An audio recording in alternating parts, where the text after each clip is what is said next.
శాస్త్రి గారు దేశంలో కూర్చున్నారుగా, ఈ పూట మనం పన్నెన్నట్టేనండి. చూసావురా, అలాంటి మహానుభావుడితో సంబంధం అందుకోవటం ఎంత అదృష్టంరా మనకి. సరస్వతి పుత్రులతో మాట్లాడటమే కాదురా, వాళ్ళు చూసినా కూడా మన జన్మ ధన్యం అవుతుంది. వెళ్దాం పదా. బాబు పెళ్లి చేసాం, మాట్లాడుకుని వెళ్ళిపోతామంటండి. జపంలో ఉన్నారు కదరా, తర్వాత మాట్లాడదాం పదా. అలాగే.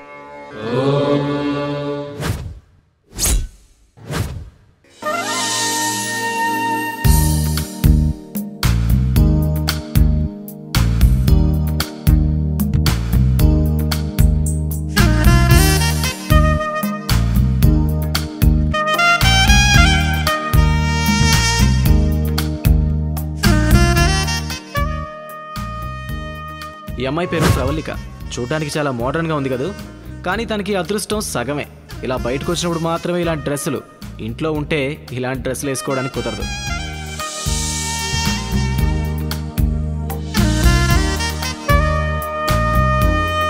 ఎక్కడ ఇది? ఇంకా రాలేదు. వస్తుందా రాదా?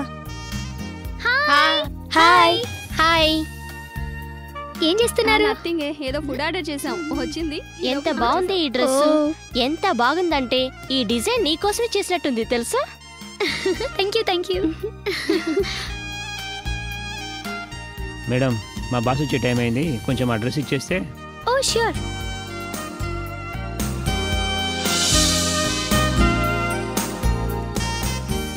వద్దని చెప్తే వినదు కదా. ఎందుకే నీకు ఇవన్నీ? మీ నాన్నకి ఇష్టమైన పర్మనెంట్ డ్రెస్ ఒకటి ఉందిగా. ఏదో ఓ రోజు నేను మార్గదర్శిలో చేరతా. ఓ అందమైన అబ్బాయిని లవ్ చేసి పెళ్లి చేసుకుంటా. వాడి చేత ఈ షాప్ లో ఉన్న ఫ్యాన్సీ డ్రెస్సెస్ మొత్తం కొనిపించేస్తా. మా కోసం ఒకటైనా ఉంచుతావా లేదా? ఒక్కటి ఉంచుతానులే.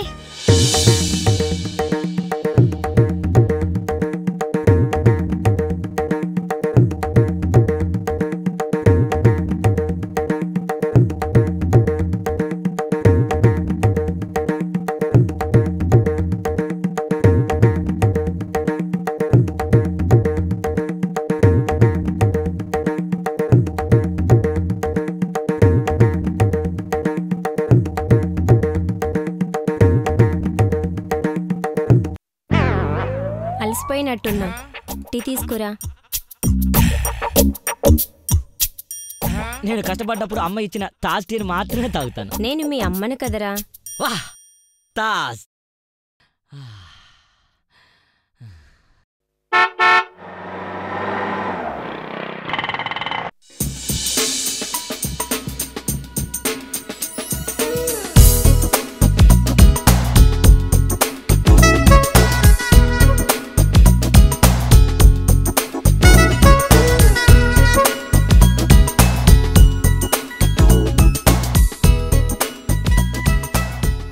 ఇతని పేరు శంకర్, సొంతూరు వైజాగ్. మొన్నటి వరకు యుఎస్లో సాఫ్ట్వేర్ ఇంజనీర్గా పనిచేశాడు. మన దేశం, మన రాష్ట్రం, మన ఊరు, తల్లిదండ్రుల ప్రేమకు దూరం అవుతున్న ఫీలింగ్తో ఇండియాకి వచ్చాడు.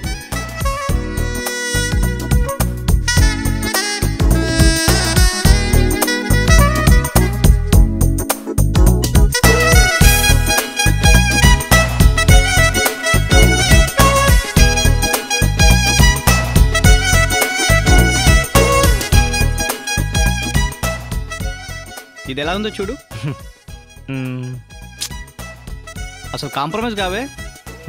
రే, వీళ్ళింత క్వాలిటీగా ఇక్కడ పెట్టినప్పుడు మనం కాంప్రమైజ్ కాకుండా ఒకటి కొనలేమా? మన లైఫే చిన్నదిరా, అందులోనూ కాంప్రమైజులు కండిషన్లు ఎందుకు చెప్పు? నీకు నచ్చినట్టు నువ్వు ఉండు, నాకు నచ్చినట్టు నేనుంటా. వావ్, దొరికేశాడే. నా క్లవర్ దొరికేశాడు. మీరంతా ఫిక్స్ అయిపోండి. ఫిక్స్ అవ్వాల్సింది మేం కాదు, నువ్వు. ఓ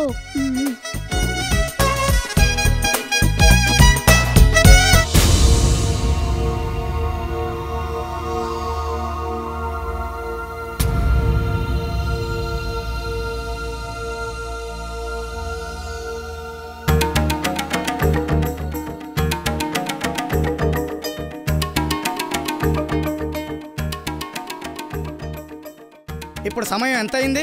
దేనికైనా అంకిత భావం కావాలి. శాస్త్రీయ సంగీతం ఎక్కడైనా అపహాస్యం కావచ్చు, కానీ నా ఇంటిలో ఆ కళామ తల్లిని నేను బాధపడనివ్వను. అది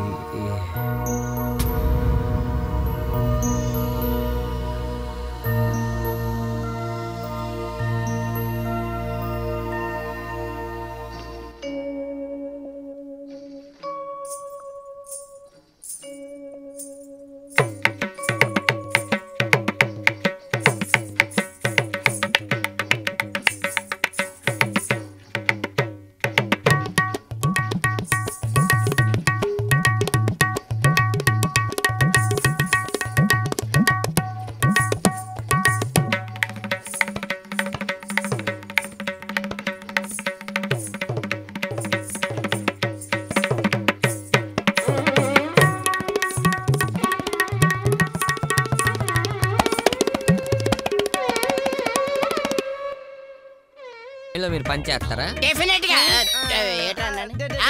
డెఫినెట్ గా నువ్వు నీ మాట మీద నిలబడగలిగితే డెఫినెట్ గా నా ఆస్తిలో సగ భాగం పనిచేస్తా, నా కూతురు నీకు ఇచ్చి పెళ్లి చేస్తా. అవును ఎవడరాడే ఉత్తిరెడ్డిగా